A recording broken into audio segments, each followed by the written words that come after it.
Good afternoon, friends. It's Jayashrii with the Finding Freedom podcast. I hope this finds you doing very well. This week's question is a little bit different.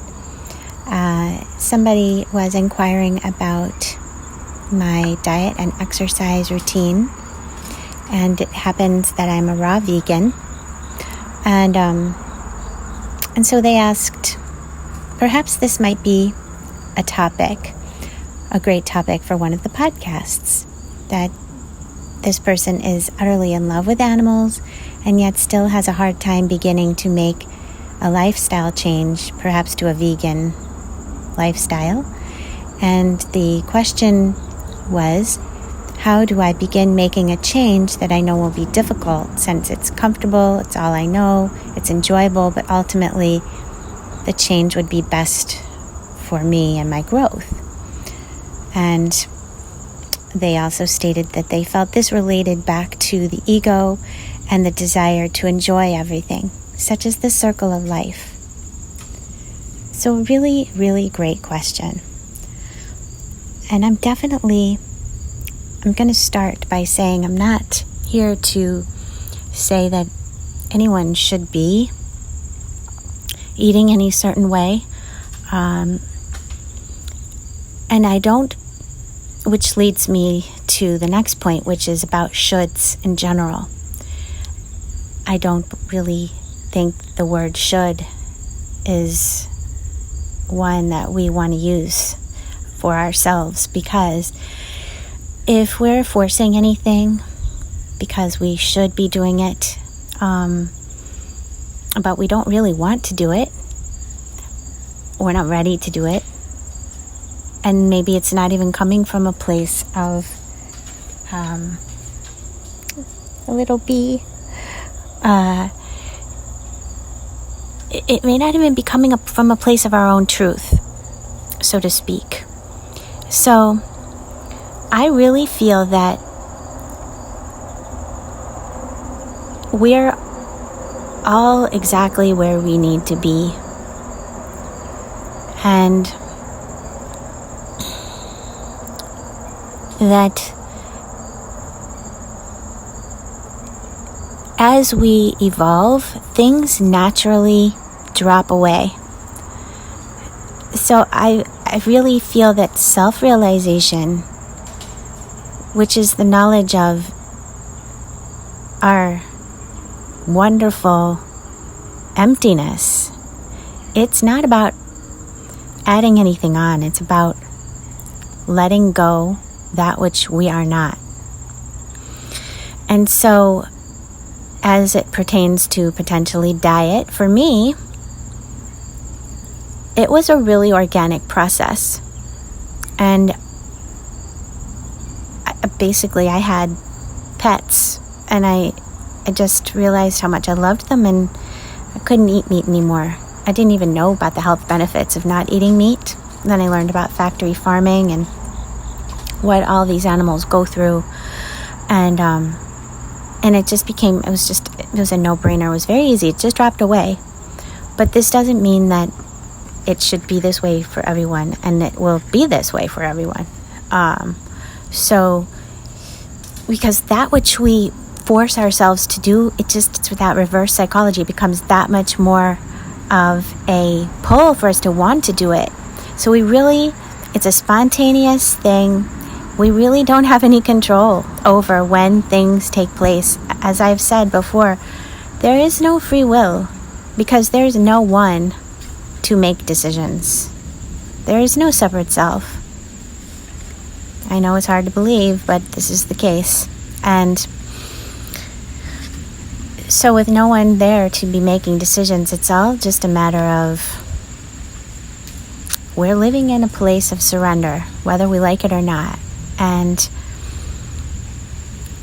when we accept that, when we let ourselves be in the flow of life, when we accept that life is living through us, then a lot of the conditioning that isn't who we are, and that would encompass some of the food choices that we're making, they fall away because they're not natural to what we would do outside of that conditioning. So there is no right or wrong way to do anything. In the world of duality, the world of opposites, yes, there's right and wrong. But in the non-dual reality of all that is, there just is what is. And there is contrast. There's light and dark here in the world of polarity, in the world of duality, only because that's how it holds together. The illusion holds together only because of the appearance of opposites. So, as for, we could get into all of the vibrational impacts of different foods, and I do work with people on this one-on-one. So if anyone is interested, we can do that. But it's always a really easeful process, and you don't want to do a 180 because it shocks the system, and you can actually cause a lot of basically too rapid of detoxification when you shock the body and just do an overnight, I'm going raw vegan tomorrow, and then the body is just flooded with toxicity because it's given the green light to let go of all that it's been holding on to when only fresh fruits and vegetables are coming in and they're raw. At that, the body just starts to release all of these toxins and detoxify, and it can be too much for the system to handle. So you want to do it slowly, and that's good news because that's easy to do.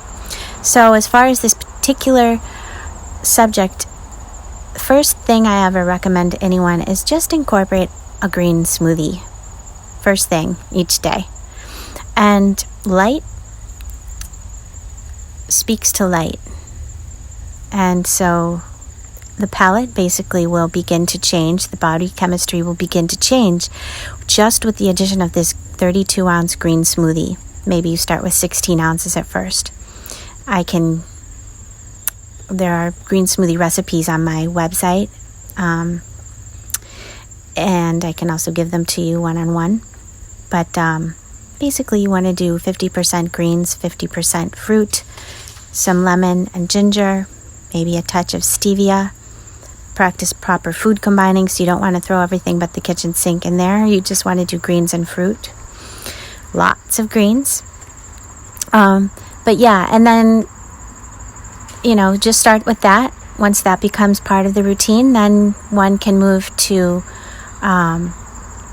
having maybe an all-fruit breakfast and then the green smoothie for lunch, and then maybe a big salad for dinner. There are many ways to do this. You can have a cooked dinner, and I can teach people how to practice proper food combining, because digestion is 80% of our health and immunity. So that's how I would handle that particular topic. As for exercise, I'm also very easeful with that. I just practice yoga 3 times a week, and I do a little bit of strength training, like 10 minutes, 3 times a week, 10 or 15 minutes, focusing on the largest muscle groups in basically the legs with squats and lunges, because the rest of my muscles are taken care of with the gentle yoga.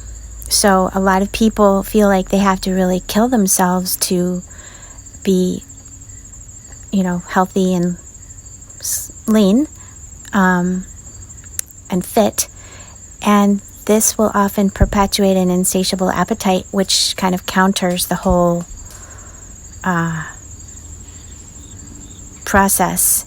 So we want to avoid that. And that's why just gentle walking in nature, gentle yoga, maybe a little bit of strength training, but not too much. And yes, each person is different. So, and there are, multiple variables that we take into account. But that's just generally what I do and my philosophy. But there are no shoulds, and we are perfect exactly as we are. And a nice statement my teacher used to say, or still probably does say, is to say to oneself, I love you exactly as you are, and I'll help you be however you would like to be. So, not coming from a self-improvement program. Yeah, sure, a lot of people may not need to do meditation, but I'm still a proponent of it. We are already perfect. We are already enlightened. Enlightenment is what is. There's no path. That's why it's called presence. It's right here, right now. It's just that in looking and seeking, we're missing everything. So this is another topic in itself, and it's huge. It goes against what most spiritual practices and religions are teaching, which is that enlightenment is outside of you. It's down the road somewhere after you do this, this, and this, and follow X, Y, and Z first. No, it's who you are, because there is no separate self. All right, I hope that this addressed this question, and I hope that this was helpful. Please share your comments and insights below, and feel free to share a topic for a future podcast. As always, I send you love, light, and presence. Feel free to like this, share it with a friend, and if you're on YouTube, subscribe and hit the notification bell to help me stay motivated to keep putting out this content and to let me know that you enjoy it. Have a beautiful day. Namaskar.